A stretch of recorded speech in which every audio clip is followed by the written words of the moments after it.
Oi pessoal, tudo bem com vocês? Bem-vindo a mais um vídeo, bem-vindo a mais um arquivo misterioso. Já deixa o like aqui no começo do vídeo que ajuda bastante o canal, não esquece de deixar o like que ajuda muito o canal a crescer. Se você não é inscrito, se inscreva que eu tenho certeza que você vai gostar dos meus vídeos, dos casos que eu conto aqui e também me acompanha nas minhas redes sociais. Então é isso, vamos lá começar o arquivo misterioso de hoje.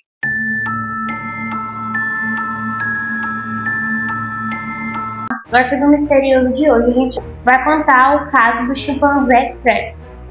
Travis nasceu perto de Festus, no Missouri, em 21 de outubro de 1995, no complexo de Mike e Connie Brown Castle, atualmente denominado de Missouri Chimpanzé Sanctuário. Em um incidente separado, a mãe de Travis, Suzy, foi morta a tiros após uma fuga em 2001. Sandra e Jerome Harold compraram Travis por cerca de $50 mil de um criador depois que ele foi tirado de sua mãe quando ele tinha apenas 3 dias de vida. Foi um belo dia em 1995 quando o casal recebeu uma ligação de Connie Castle, uma criadora de animais do Missouri. Sandy disse a Sandra: "Seu bebê chegou, é um menino." E com alegria, a Sandra, a mãe adotiva do Travis, foi buscá-lo com a criadora. Lá, a Sandra e o Jerome conheceram o chimpanzé e logo nomearam de Travis, em homenagem ao cantor favorito da Sandra, Travis Tritt. E os Harold criaram o Travis em sua casa em Rock Rimmon Road, bairro North Stamford, em Connecticut. O Travis era bem mimado. Logo, nos primeiros dias de vida, a Sandra e o marido dela, Jerome, alimentavam ele apenas com mamadeira. E depois ele foi colocado para dormir em um berço. Eles praticamente tratavam o Travis como um bebê. Após 3 meses, o Travis já estava caminhando e também tinha aprendido várias coisas novas, a como usar o banheiro e até escovar os dentes. Ele também tinha suas próprias roupas. Ele vestia roupas de humano e ele mesmo colocava, ele não precisava de ajuda, ele era super independente e colocava sozinho. E ele também começou a desenvolver várias coisas novas, ele era muito inteligente, ele sabia abrir portas usando as chaves. Ele também regava as plantas e também alimentava os cavalos da pequena propriedade dele. O Travis também era apaixonado por sorvete, inclusive ele ficava esperando o caminhão de sorvete passar pela rua para ele comprar. Tanto que nos Estados Unidos tem os caminhões de sorvete que passam nos bairros, e o Travis já sabia que a musiquinha era do caminhão de sorvete, ele estava ali esperando. O Travis também acompanhava os Harolds em todas as suas compras no mercado, em lojas e também em shopping. E ele também chamava muita atenção das pessoas. Várias pessoas queriam tirar foto com ele e ele também era muito amigável. Os Harolds, eles tinham uma empresa de reboque e o Travis ficava ali na empresa. A empresa tinha sido adaptada para ele tinha uma salinha só para ele dormir, com vários brinquedos, várias coisas. Então, enquanto eles estavam trabalhando, eles levavam o Travis para o trabalho. E lá o Travis posava para várias fotos com os clientes, tirava fotos com os policiais que iam lá com alguns carros rebocados. Então, praticamente ali a cidade toda conhecia o Travis. Um vizinho dos Harolds disse que o Travis era super amigável, que o Travis era muito bonzinho, que ele costumava até brincar de luta com o Travis e ele sabia o momento certo de parar. Um vizinho disse que o Travis era muito mais obediente que os sobrinhos dele. O Travis também sabia mexer no computador, também assistia a TV, ele gostava muito de ver jogo de beisebol. Com o dono dele, o Jerome, ele também sabia dirigir alguns carrinhos lá da empresa de reboque. Então, o Travis ele foi pegando mais peso, mas ele tinha uma vida saudável. E sempre que podiam, os Harolds estavam fazendo pequenas reformas para acomodar o Travis para ele ficar da maneira mais confortável possível. E a única filha do casal, a Susan Harold, acabou falecendo em um acidente de carro. Então, a partir desse momento, o Travis acabou sendo praticamente, agora o único filho, do casal. E nessa mesma época, o Travis estava muito bonzinho, eles achavam que tinha domado ele, o suficiente, que ele estava super tranquilo. mas um incidente específico chamou muita atenção deles. Em 2003, o Travis acabou fugindo. Tudo aconteceu bem depressa, quando alguém jogou uma garrafa no carro onde os Harrods estavam, enquanto eles estavam parados no semáforo. O Travis estava com a família dentro do carro, e sem explicação ele acabou surtando e saiu do veículo para perseguir o homem que tinha jogado a garrafa. Quando a polícia chegou, os oficiais atraíram o chimpanzé para dentro do veículo várias vezes.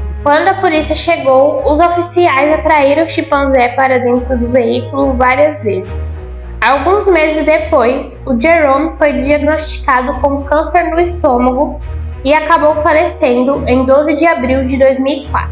Depois disso, a Sandra até cogitou mandar o Travis para um santuário, com medo de não dar conta de cuidar dele sozinha.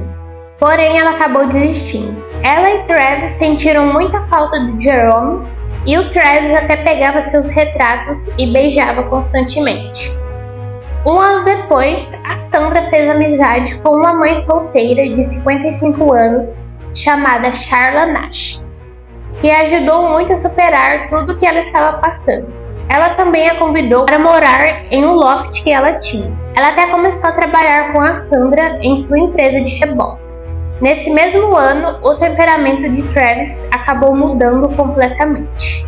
Ele já estava com 14 anos e estava pesando 108 quilos. Estava totalmente obeso e estressado. A Sandra já não conseguia mais controlá-lo e nem a sua alimentação. Em 16 de fevereiro de 2009, o Travis havia saído de casa com as chaves do carro. A Sandra até cogitou, que ele queria passear, já que ele estava acostumado. Então, sempre que ele queria passear, ele pegava as chaves do carro. Porém, nesse dia específico, a Sandra não conseguiria passear com ele. Então, a Sandra acabou chamando a Charla para ajudá-la, a controlar o Travis, já que ele queria passear de qualquer jeito e estava ficando muito estressado. A Charla foi até ele, para tentar fazê-lo com que ele voltasse para casa. Então a Charla pegou o brinquedo preferido do Travis, um boneco de pelúcia do Elmo. Então o Travis ficou furioso e acabou a atacando. Porém, o Travis conhecia a Charla, eles até tinham algumas fotos juntos. E ela também trabalhava, na empresa da Sandra. Porém, nesse dia específico, ela estava com um penteado diferente. E também, o Travis estava muito estressado, que pode tê-lo confundido. O Travis estava tomando medicamento para a doença de Lyme. E mais cedo naquele dia, também havia tomado Xanax, um remédio contra a ansiedade. A Sandra, então, com 70 anos, tentou parar o Travis batendo na cabeça dele com uma pá e apunhalando nas costas com uma faca de açougueiro, lhe dando 3 facadas. Então ela relatou mais tarde: "Para mim, fazer algo assim, enfiar uma faca nele, foi como enfiar uma faca em mim mesma." Então o Travis se virou para ela e ficou a olhando. Ela falou que foi como se ele dissesse: "Mãe, o que você fez?" Porém, depois das facadas, isso só acabou deixando mais irritado. Sandra, a essa altura, acreditando que a Charla estava morta, ligou para a emergência e implorou por ajuda. Os gritos de Travis puderam ser ouvidos ao fundo no início da fita da polícia, enquanto a Sandra implorava a polícia, que inicialmente acreditava que a ligação era uma farsa. Até que a Sandra começou a gritar: "Ele está comendo ela." Então, a Sandra ficou o tempo todo ali na linha, pedindo por ajuda. E o policial ficou ali na linha com ela, tentando acalmá-la. Ela estava muito desesperada. Vou ver se eu acho algum trechinho aqui da ligação para deixar para vocês. Mas a Sandra estava muito desesperada, ela não sabia o que fazer. Ela estava com medo também de ser atacada, já que o Travis não estava ouvindo ela. Então, a polícia chegou rapidamente no local. This is Sandy. We're 21 Rock. On Plymouth Road. What's the problem? Send the police. What's the problem there? The chip killed my friend. What's the problem with your friend? Oh, please. What's the problem with your friend? I need to know. Send the police up with a gun. With a gun. Hurry Who up. has a gun? Please hurry up. He's killing my girlfriend. What is the problem? He's killing my friend. Who's killing your friend? Chimp, my chimpanzee. Oh, your chimpanzee is killing your friend. He ripped her apart. Hurry up. Hurry up, please. There's someone on the way. Well, guys, please, you shoot him. What is the monkey doing? Tell me what the monkey... He ripped her face off. He ripped her face off? He's trying to attack me. Please, Okay, hurry. I need you to calm down a little bit. They're on the way. Can you put yourself away? I don't want the monkey attacking you. Please, hurry up. Listen to me. They're on the way, ma'am. They gotta shoot him, please. Please, hurry. You're there with your friend. I need you to help your friend. Can you go help your I friend? can't. He tried to attack me now. Is he still there with your friend? Yes, Okay, so then back off. Then don't get any closer, okay? They're already on the way. please. If the monkey moves away from your friend, let me know, okay? So we can try to help your friend. No, I can't. She's dead. She's dead. Why are you saying that she's dead? She's dead. He ripped her apart. He ripped what apart? Her face? Everything. He ripped her apart? I think I'm gonna sleep. I think I'm gonna pass out. No, just breathe, okay? I'm gonna stay with you on the phone until they get there. Listen to me. Please, hurry. Please, hurry. Is this your monkey or whose monkey is it? It's your monkey. It's fine. How, do you know how big is he? How many pounds? 200 pounds. 400? 200. 200 pounds? Listen to me, please. Where are they? And he's a chimp, correct? Yes. Where are they? They're going your way. They're going as fast as they can your way, okay? Please go faster. Please, sir. Please. Is the monkey still by your friend or can you get close to your friend? Please. God, no, please. Okay, I need you to calm down for me. I know it's hard, okay? I know it's hard. But they're going as fast as they can your way, okay? They can tell them they gotta shoot him because I tried stabbing him and he's not, and it made him worse. Okay, Sandra. Have them shoot him. They will. Sandra, I already have the fire department close by, okay? So as soon as the police get there, the fire department's gonna move in, okay? The fire department can't move in yet, but as soon as the police officers show up... Please tell them. Shoot him because he's gonna try. Os serviços médicos de emergência esperou, né, até que eles pudessem realmente se aproximar do local. Travis largou, né, a Charla lá, inconsciente, quase morta, e foi até o carro da polícia. Ele tentou abrir a porta do passageiro, porém estava trancada, então ele acabou arrancando o retrovisor do carro da polícia. Em seguida, ele deu a volta ao carro da polícia, ao lado do motorista, e abriu a porta. Nesse momento, o oficial Frank Chiafari atirou nele várias vezes. O Travis acabou recuando para a casa dele, onde depois ele foi encontrado morto ao lado de sua jaula. A equipe de emergência descreveu os ferimentos da Charla como horríveis. O Travis acabou arrancando suas mãos, nariz, lábios e pálpebras. Nas 72 horas seguintes, a Charla foi submetida a mais de 7 horas de cirurgia no rosto e nas mãos por 4 equipes de cirurgiões. O hospital ofereceu aconselhamento aos membros da equipe que inicialmente a trataram por uma causa da natureza extraordinária das feridas, e ela também perdeu a estrutura óssea do meio da face e recebeu lesões significativas no tecido cerebral. Os médicos recolocaram sua mandíbula, mas anunciaram em 7 de abril de 2009 que ela ficaria cega para o resto de sua vida. Seus ferimentos a tornaram uma possível candidata a uma cirurgia experimental de transplante de rosto. Após o tratamento inicial no hospital de Stanford, a Charla foi transferida para a clínica de Cleveland, em Ohio. Sua família criou um fundo fiduciário para arrecadar dinheiro para contas médicas insondáveis e sustentar sua filha. A Charla revelou seu rosto ferido em público pela primeira vez no The Oprah Winfrey, 11 de novembro de 2009. Naquela época, ela não sentia dores físicas por causa do ataque. E parentes disseram que ela esperava deixar a clínica em Cleveland em breve. Fotos surgiram na internet exibindo o rosto de antes e depois do ataque. Em 11 de junho de 2011, a Charla foi detida por cirurgia de transplante realizada pela equipe do Dr. foi submetida a uma cirurgia de transplante. O transplante de mão foi totalmente bem sucedido, mas ela acabou desenvolvendo pneumonia logo depois. E os médicos então foram forçados a remover suas mãos recém-transplantadas, devido à infecção e à má circulação resultante. De acordo com o procedimento padrão, a cabeça do Travis foi levada ao laboratório estadual para um teste de raiva. O corpo foi levado para uma universidade de Connecticut para uma necrópsia. A cabeça testou negativo para a raiva, mas como eu falei anteriormente para vocês, né, ele havia tomado Xanax. A cabeça dele testou negativo para a raiva. Os resultados da necrópsia confirmaram que ele estava super acima do peso e que também havia sido esfaqueado, né, pela Sandra da hora do ataque. E os restos mortais dele foram cremados em 25 de fevereiro de 2009.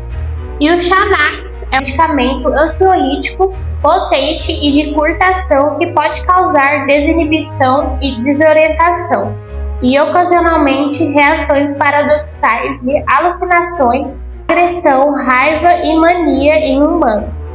Em março de 2009, um advogado da família da Sharla abriu um processo de 50 milhões contra a Sandra. Em 6 de maio, um juiz de Stanford colou os ativos da Sandra, avaliados em 10 milhões. Outros réus potenciais incluíam o Departamento de Proteção Ambiental de Connecticut, a cidade de Stanford, e o veterinário que prescreveu o Xanax. A defesa alegou que o chimpanzé não tinha comportamento violento antes do ataque, e as duas acusações nos ataques dos anos 1990 eram falsas, porque o chimpanzé não tinha dentes na época. Em 24 de maio de 2010, 15 meses após o ataque, a Sandra acabou falecendo repentinamente por uma ruptura de aneurisma da aorta, de 72 anos de idade. Seu advogado, Robert Golder, divulgou a seguinte declaração: a senhora Harold sofreu uma série de perdas dolorosas nos últimos anos, começando com a morte de sua filha, que morreu em um acidente de carro, depois de seu marido e depois de seu amado chimpanzé Travis, bem como a trágica mutilação da amiga e funcionária Sharla Nash. No final, seu coração, que havia sido partido tantas vezes antes, não aguentou mais.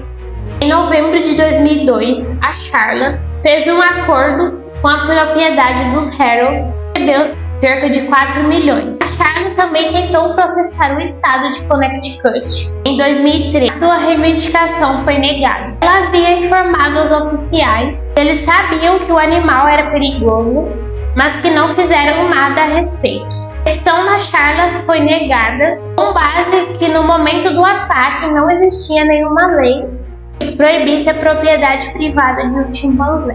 Em julho de 2013, os advogados dela começaram a se esforçar pela apelação no tribunal. Então esse foi o arquivo misterioso de hoje. Então agora eu vou dar minha opinião sobre o caso. Esse é um caso bem doido, né? Apesar de ter vários casos, né, de animais selvagens que se rebelaram, né, contra os donos, a história já começou ruim, né, no momento que o Travis já foi tirado da mãe dele, né, com apenas 3 dias de vida.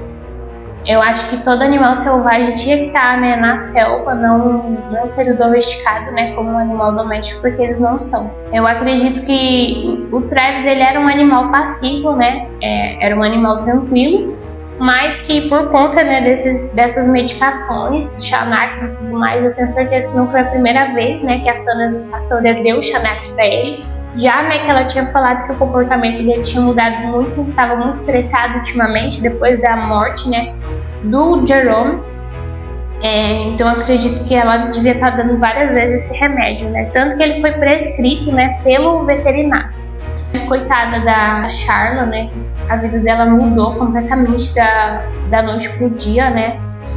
Ela ficou sem enxergar, né, acabou ficando completamente cega, o rosto também mudou completamente. E ela era conhecida, né, do Travis. Porém, né, como um animal selvagem, ele tem os instintos dele, né, talvez ele também ficou estressado por causa, né, do bichinho de pelúcia dele. Não se sabe, né? Nunca saberemos qual foi o real motivo. E eu acredito que a Sandra tenha morrido de tristeza mesmo, né? Como fala a declaração do advogado, por todas essas coisas que aconteceu, né? Por várias vezes seguidas. Então é isso, um caso triste. Mas então é isso, quero saber a opinião de vocês, o que vocês acharam desse caso. Já deixa aqui pra mim nos comentários. Se você não deixou o like, já deixa, que ajuda bastante o canal. Se você não é inscrito, se inscreva e me acompanha também nas minhas redes sociais. Então é isso, um beijo e até o próximo Arquivo Misterioso.